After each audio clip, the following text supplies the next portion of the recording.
Hi viewers, আমি এখন দাঁড়িয়ে আছি সিংঘিয়া স্টেশনে।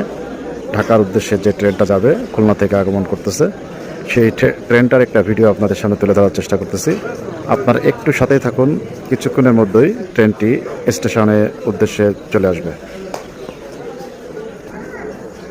ভিউয়ার্স, ট্রেনটি অলরেডি স্টেশনের উদ্দেশ্য করে ঢুকে পড়েছে। যদি দেখা যায়, একটু খেয়াল করে দেখুন।